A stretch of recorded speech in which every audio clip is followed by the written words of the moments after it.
Welcome back, guys. I'm Dave, And I'm Parker, with no relation towards Kim or Nikki. and this is DP Reviews, where you get double the analysis, Twice the penetrating opinion. and we finish in a timely manner.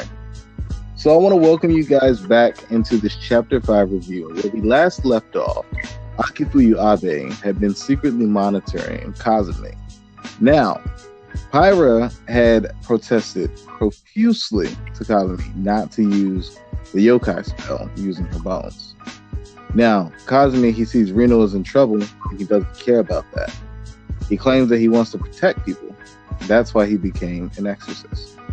So, in our first panel here on our first page, Kazumi is already using the yokai spell. Mind you, this first page is not flattering at all. I don't know why our mangaka chose this face. We're not, attacking anybody's style. But Kazumi, he decides against Pyra's wishes to use the spell, and he just jumps right into the fray of battle. And he remarks, with all these A-rank yokai, all we can do is defend ourselves. Now, mind you, Reno's kind of useless. Her leg is cut. She's still in a daze on the ground. And we finally have the big entrance of the legend, the myth, Akifuyu Abe. And he looks extremely swole in this picture and really creepy. It's really disgusting. With his arms clasped together, with full charms around, he fires off this elite exorcist spell known as the Great Dragon Punch. And boy, does it do big damage. I mean, the same yokai that Kazumi was literally fighting for his life against get washed. They get rinsed. They get repeated by this dragon punch. Akifuyu Abe is truly a force to be reckoned with, but he's also probably one of the most terrifying things in this chapter, because the pose that Abe gives Kazumi after defeating all these monsters is like the pose a fangirl would give after seeing their favorite singer in a boy band right in front of them on stage. So what we get is, Kazumi is asking Abe, so who are you? Why are you here? You're just kind of getting closer to me without doing much. And Abe is just over here itching with excitement, teetering back and forth like a little schoolgirl. So Reno goes into explaining how Abe is just a god-tier exorcist. By the age of 10, they were already one of the world's greatest. By 20, they were chosen to be one of the 4 exorcist kings. And Reno even kind of goes into a daze again while muttering, in other words, they're my superior by far. So this is really a running gag with Reno, where she really just cannot let her ego go, even in the hardest of times. But speaking of the hardest of times, we actually see our boy Akifuyu Abe cracking and breaking open like a coffin, and out comes this child. And the first thing that Kazumi thinks is, hey, she's a little cute. We had this introduction of this child, of which we did not see. None of us saw. I'm going to be honest with you. When I read this, I legitimately dropped my phone. I picked it up. I dropped it again. And then I picked it back up. And I was just thinking, hey, yo, this is the biggest plot twist in 5 chapters that I've seen in a long time. And I can't really think of any examples except for Hungry Joker, which is done by the same artist who did Black Clover. Big plot twist. And then, mind you, Pyra has been trembling this entire time when it comes to Akifuyu Abe.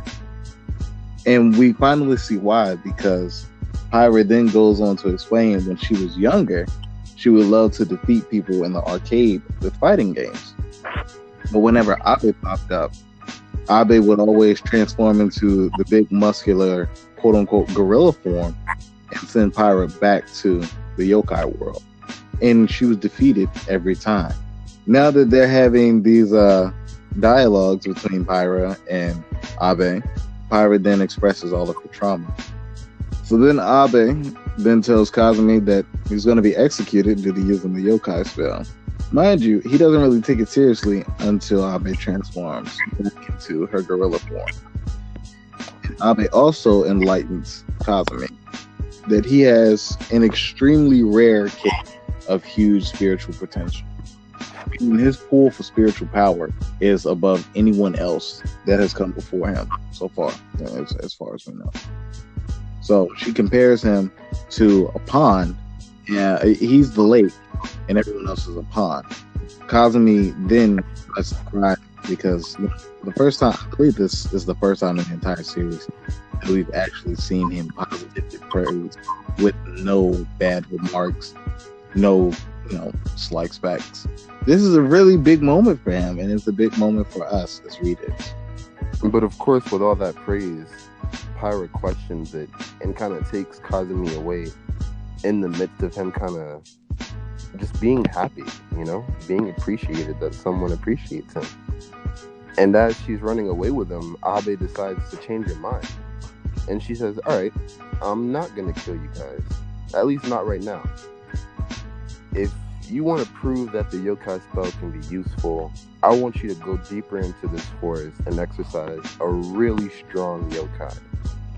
And she even says, if you can do that, then I'll arrange for you to freely use the yokai spell. So Kazumi is excited because he doesn't have to live in fear of being executed. We don't get a flashback to Kawanoshin this time. Pyra is excited because Kazumi can now use her powers and she can become human. Kazumi makes the realization, shit, if I keep doing that, then I really will have to marry Pyra. But Pyra is excited for it, so hey man, love and marriage. Abe responds, and this is while Abe's still a little girl. She responds, but if you try to do something weird and then turn into the gorilla form, I'll split your head open. And she even tells Kazumi, hey, when you're using Pyra's power, actually think about what you should do. Because you said you'd be an exorcist to protect others. It was kind of corny, but I was also with it. But I'm talking about things beyond that. And finally, Pyra asks what this yokai is that they're going to be fighting, and Abe goes, oh, yeah, they're an S-rank yokai. So shout out to the big damage dealers. This is a really quick rundown of this chapter. I know we're at least like 4 or 5 days late with releasing this episode in relation to the chapter that got released. However, this is still a big information dump. Definitely the biggest information dump we've gotten since the series started. This hands down, without a doubt, there's been a huge development over 5 chapters. With the way this has progressed, we've already been introduced to one of the 4 emperors of the Federation, the Exorcist Federation. That being said, we're only 5 chapters in, and we already know how strong Abe is. We've seen Abe's work. And Abe uses, what is it? It's a mix of charms and body modification spells.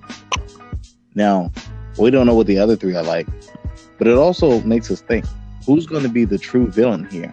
Are we going to have a preliminary arc where we have to face off against the 4 Exorcist Kings?